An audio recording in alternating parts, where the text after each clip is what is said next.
നമ്മുടെ നാട്ടുകാർ എന്നാണ് നന്നാവുക എന്ന് ഞാൻ പലപ്പോഴും ചിന്തിച്ചിട്ടുണ്ട്. നമുക്ക് ആവശ്യമില്ലാത്ത കുറേ സെൻറ്റിമെൻറ്റും ആവശ്യമില്ലാത്ത കുറേ ആവശ്യമില്ലാത്ത കാര്യങ്ങളാണ്. ആവശ്യമില്ലാത്ത സെൻറ്റിമെൻ്റ് എന്ന് പറഞ്ഞാൽ അത് പറഞ്ഞ് വന്നു കഴിയുമ്പോൾ അത് ഇന്ത്യൻ കൾച്ചർ എന്നൊക്കെ പറഞ്ഞു കളയും. നാട്ടുകാർ നമ്മൾ ഇന്ത്യക്കാർ മൊത്തം ഇങ്ങനെയാണ് എന്നൊക്കെ പറഞ്ഞു കളയും. പക്ഷേ നോർത്തിലൊക്കെ പോയി കഴിഞ്ഞാൽ കുറേയൊക്കെ മനുഷ്യസ്നേഹം ഇല്ലാത്ത ആൾക്കാരാണ്. ഞാൻ മനുഷ്യസ്നേഹമില്ലാത്ത ഒരാളായിട്ട് നിങ്ങളൊക്കെ മാറണമെന്ന് ഞാൻ പറയുന്നില്ല. പക്ഷേ സ്നേഹം കൂടിപ്പോയാലും പിന്നെ ഒരുമാതിരി കാണിക്കാൻ വേണ്ടിയിട്ടുള്ള സ്നേഹവും അതൊക്കെ നമ്മുടെ കുഴപ്പങ്ങളാണ്. അതൊന്നും ആവശ്യമില്ലാത്ത കാര്യങ്ങളാണ്. പ്രത്യേകിച്ച് എൻ്റെ ഇന്നത്തെ ടോപ്പിക് എന്ന് പറഞ്ഞാൽ ഈ രേണുസുതി, ഈ അപരാധിച്ച സ്ത്രീയെക്കുറിച്ച് ഞാൻ അങ്ങനെ വലിയ വർത്തമാനമൊന്നും പറയാറില്ല. ഞാൻ വീഡിയോ ഒന്നും ചെയ്തിട്ടില്ല. ഇപ്പോൾ കുറേ ആൾക്കാർ എന്താടാ അവരാധിച്ച് നടക്കുമായിരുന്നു. അവരാധിച്ച് നടന്ന് അതിൻ്റെ ഇടയിൽ ഇപ്പോൾ ഒരു പണി കിട്ടിയപ്പോൾ അവർക്കത് സഹിക്കാൻ പറ്റില്ല എന്നായി. അത് ശരിക്കും സത്യമാണോ എന്ന് പോലും പല ആൾക്കാരും ചോദിക്കാറുണ്ട്. കാരണം എന്താണെന്ന് വെച്ചാൽ അവർ അമ്മാതിരി ഒരു ക്വാളിറ്റി ഉള്ള ഒരു സ്ത്രീയാണ്. അവർ മറ്റേ ഇൻസ്റ്റാഗ്രാമിൽ അവരുടെ വീഡിയോ ഒക്കെ കണ്ടിട്ട് അവരുടെ മോൻ എന്ന് പറഞ്ഞാൽ വളർത്തുമകൻ, കുറച്ച് നാൾ മുമ്പേ നമ്മൾ കണ്ടതാണ്. വളർത്തുമകൻ ഒരു വളർത്ത് അച്ഛൻ എന്താണ് കാണിച്ചതെന്നുള്ളത്. 1.5 വയസ്സ് കുഞ്ഞിനെ എടുത്ത് മറ്റേ എടുത്ത് കാലിൽ പിടിച്ച് ചുമരുമയടിച്ച് കൊന്ന സംഭവം നമ്മുടെ ഇതേ കേരളത്തിലാണ് ഉണ്ടായിട്ടുള്ളത്. അതിന് ഞാൻ ഒരു വീഡിയോ ചെയ്തു. അപ്പോൾ ആ വീഡിയോയ്ക്ക് ഞാൻ തംബ്നെയിൽ ടൈറ്റിൽ ഇട്ടതെന്ന് വെച്ചാൽ God's own country with devil's own people എന്നാണ്. Some devil's own people. ചില ആൾക്കാർ എല്ലാ സ്ഥലത്തും ഉണ്ടെന്ന്, ഇതുപോലത്തെ വൃത്തികെട്ട ആൾക്കാർ എല്ലാ സ്ഥലത്തും ഉണ്ട്. അപ്പോൾ ഈ ആൾക്കാരൊന്നും നമുക്ക് കൺട്രോൾ ചെയ്യാനും പറ്റില്ല. നമുക്ക് ഇവരെ നിലയ്ക്ക് നിർത്തണമെങ്കിൽ ഇവരെ എന്താണെന്ന് മനസ്സിലായാലേ നിലയ്ക്ക് നിർത്താൻ പറ്റുള്ളൂ. ഈ രേണുസുതി ഇപ്പോൾ ഇങ്ങനെയാണെങ്കിൽ ഇവർ പണ്ട് സുധി എന്ന് പറയുന്ന വ്യക്തിയോട് എന്തൊക്കെ തെണ്ടിത്തരമായിരിക്കും കാണിച്ചത്. ഈ സുധി എന്ന് പറയുന്നവൻ വലിയ മഹാനൊന്നുമല്ല. അതാണ് മനസ്സിലാക്കേണ്ടത്. ഈ സുധി എന്ന് പറയുന്നവൻ വലിയ മഹാനും കാര്യങ്ങളൊന്നും അല്ല. ഈ സുധി എന്ന് പറയുന്നവൻ ഒരു ആവറേജ് മറ്റേ പരിപാടിയൊക്കെ അവതരിപ്പിച്ച് നടന്ന ഒരാൾ. അയാൾ ഒരു അപകടത്തിൽപ്പെട്ട് മരിച്ചു. ഒരു കാർ അപകടത്തിൽപ്പെട്ടാണ് മരിക്കുന്നത്. മരിച്ചു കഴിഞ്ഞപ്പോഴേക്കും അയാളെ ഇങ്ങനെ സ്നേഹം കൊണ്ട് ഇങ്ങനെ മൂടുക. ജീവിച്ചിരിക്കുന്നവരെ അവനെ തിരിഞ്ഞു നോക്കത്തില്ല. പക്ഷേ കുറച്ച് പബ്ലിസിറ്റിയും കാര്യങ്ങളൊക്കെ കൊടുത്തു കഴിഞ്ഞാൽ ഈ മരിച്ചു കഴിഞ്ഞാൽ ഒരാൾ അവരുടെ ഫാമിലിക്കൊക്കെ വലിയ സംഭവങ്ങളാണ് നമ്മുടെ നാട്ടിൽ.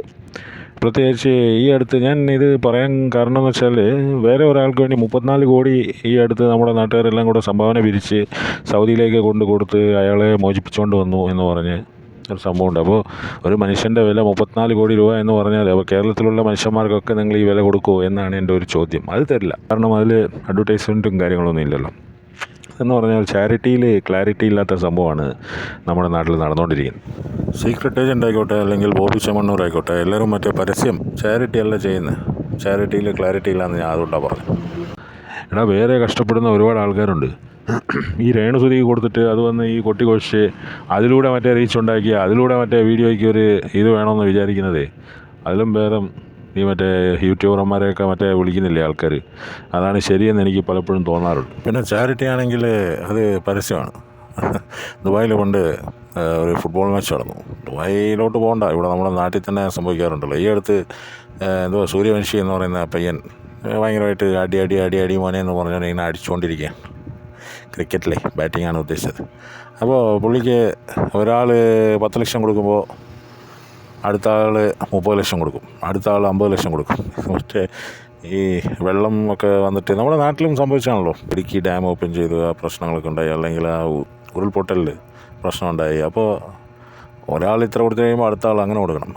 അതാണെങ്കിൽ പിന്നെയും ഒരു നാടിന് വേണ്ടി പോകുന്നതെന്ന് പറയാം. അതിലും അഴിമതിയാണല്ലോ കാണിച്ചത്. അപ്പോൾ വന്ന കാശ് മൊത്തം പബ്ലിക്കിന് പോയോ പിണറായി സർക്കാർ എന്ന് ചോദിച്ചു കഴിഞ്ഞാൽ അതിന് ഉത്തരവില്ല. അങ്ങനെയാണ് ലോകം. അതുപോലെ ഈ രേണുസുതി എന്ന് പറയുന്ന ഒരു അവരാഴ്ച സ്ത്രീയാണ്. അവരിപ്പോൾ അമ്മയാണ് മകനാണ് എന്നൊക്കെ പറഞ്ഞ് ഇപ്പോൾ ഈ കാണിക്കുന്നതൊക്കെ വെറും കാപട്യമാണ് എന്ന് എനിക്ക് പറയാനുള്ളൂ. ഒരു വൃത്തിയായിട്ട ഒരു സ്ത്രീയാണ്. കാശിന് വേണ്ടിയിട്ട് എന്തും ചെയ്യുന്ന, അതുകൊണ്ട് അവർ വൃത്തിയായിട്ട സ്ത്രീയാണെന്ന് ഞാൻ പറയുന്നില്ല.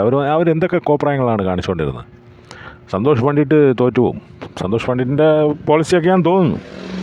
പക്ഷേ എന്ത് പോളിസി ആണേലും ഇങ്ങനത്തെ ആൾക്കാരെ വളർത്തി വിട്ടുകൊണ്ടാണ് നമ്മുടെ കേരളത്തിലെ സിനിമ മോശമായി പോയി. ഇപ്പോൾ ഈ മാധവ് സുരേഷൊക്കെ വന്ന് പറയുന്നില്ലേ, മാധവ് സുരേഷിന് ആ ക്രാഫ്റ്റ് അറിയില്ല. അപ്പോൾ സിനിമ എടുക്കുന്ന ആൾ പറയണം, മോനെ നീ അഭിനയിക്കുന്ന പോലെ അഭിനയിച്ചു കഴിഞ്ഞാൽ ഈ സിനിമ ഓടില്ല. പണ്ടും ഉണ്ടായിരുന്നേ ഇങ്ങനത്തെ വേട്ടാവളിയന്മാർ. എന്താ പണ്ടത്തെ ഒരു ഡയറക്ടറുണ്ട്, ഡയറക്ടർ പ്രൊഡ്യൂസറൊക്കെയാണ്, വില്യംസ്. സ്വത്തൊക്കെ പണയം വെച്ച് അങ്ങനെയൊക്കെ സിനിമ എടുത്തുകൊണ്ടിരുന്ന ആൾ. അയാളാണ് മോഹൻലാലിനെ ഒരുപാട് ബ്രേക്കൊക്കെ കൊടുത്തതെന്നു. അയാൾ മോഹൻലാലിന് ബ്രേക്ക് കൊടുത്തതെന്ന് പറഞ്ഞാൽ മോഹൻലാലിനെ നന്നാക്കാൻ വേണ്ടിയിട്ടല്ല, മോഹൻലാലിന് കഴിവുള്ളതുകൊണ്ട് അയാൾ ബ്രേക്ക് കൊടുത്തു. പക്ഷേ അത് ബ്രേക്കാണെന്ന് പറയുന്ന ആ സ്ഥലമുണ്ടല്ലോ, അവിടെയാണ് അങ്ങനത്തെ ആൾക്കാർക്ക് പറ്റുന്ന പറ്റ്. ദൈവം എന്ന് പറയുന്ന ഒരാൾ ഇതൊക്കെ നോക്കിയിരിപ്പുണ്ടേ. കൊടുക്കേണ്ട സമയത്ത് ദൈവം അത് കൊടുത്തോളും. അങ്ങനെ കൊടുത്താണ് ഇല്ലാണ്ടായത്. അപ്പം അങ്ങനത്തെ ഈ സ്നേഹം എന്ന് പറയുന്ന ഈ സംഭവം കാണിക്കാണ്ടിരിക്കുക. ചുമ്മാ സ്നേഹം, ചുമ്മാ മറ്റേ അഭിനയിക്കുന്നത്. ആ പയ്യൻ്റെ കാര്യത്തിൽ എനിക്ക് വളരെയധികം സന്തോഷമുണ്ട്. ആ കിച്ചു ചെയ്തത് കണ്ടിട്ട് എനിക്ക് വളരെ സന്തോഷമുണ്ട്. ശരിക്കും അത് ചെയ്തതാണെങ്കിൽ.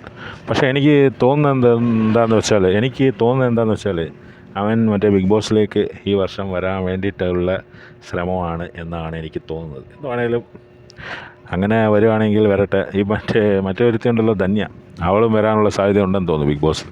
ഇപ്പോൾ കള്ളു കുടിച്ച് പിടിക്കപ്പെട്ടു എന്ന് പറഞ്ഞ ഒരു വാർത്തയൊക്കെ വന്നുള്ളൂ. അപ്പോൾ ഇങ്ങനത്തെ വാർത്തകൾ ഈ ബിഗ് ബോസ് സമയത്ത് വരുന്നുണ്ടെങ്കിൽ അതിലെന്തോ സംഭവമുണ്ട്. ഈ ഫിറോസ് ഖാൻ, മറ്റേ റസൂൽ, അവളുടെ പേരെന്താ, സജന.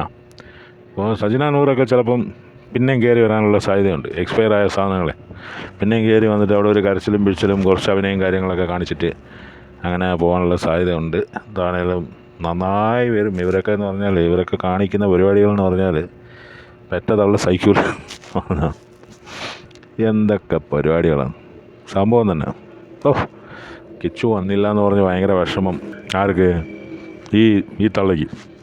ഈ മറ്റേ ഇൻസ്റ്റാഗ്രാമിൽ മറ്റേ ചുണ്ടും കടിച്ച് ഇങ്ങനെ തത്തപ്പത്ത എന്ന് പറഞ്ഞുകൊണ്ടിരുന്ന ഈ തള്ളയ്ക്ക് കിച്ചു വന്നില്ല എന്ന് പറഞ്ഞ് ഇപ്പോൾ ഇത് നോർമലൈസ് ചെയ്ത് കളയും. അത് അവരുടെ സ്വാതന്ത്ര്യമാണ്, അത് സ്ത്രീയുടെ സ്വാതന്ത്ര്യമാണെന്ന് പറഞ്ഞാൽ അവർക്ക് തോന്നിയ പോലൊക്കെ ജീവിക്കോളെ, നീ ആരാടാ ചോദിക്കാൻ എന്ന് പറയുന്ന കുറേ ആൾക്കാരുണ്ട്. അപ്പോൾ അങ്ങനെയാണ് മറ്റേ താടിയും വെച്ചോണ്ട് ബ്രേസർ മാത്രം ഇട്ടോണ്ടേ, ബ്രേസർ അകത്തിട്ടാൽ കുഴപ്പമില്ല, ബ്രേസർ മാത്രം ഇട്ടുകൊണ്ട് റോഡിലൂടെ നടന്നു പോകുന്ന ആൾക്കാരെയൊക്കെ നമുക്ക് അധികം താമസിക്കാതെ തന്നെ കേരളത്തിൽ ഈ ആൾക്കാരെയൊക്കെ നമുക്ക് അധികം താമസിക്കാതെ തന്നെ കാണാം.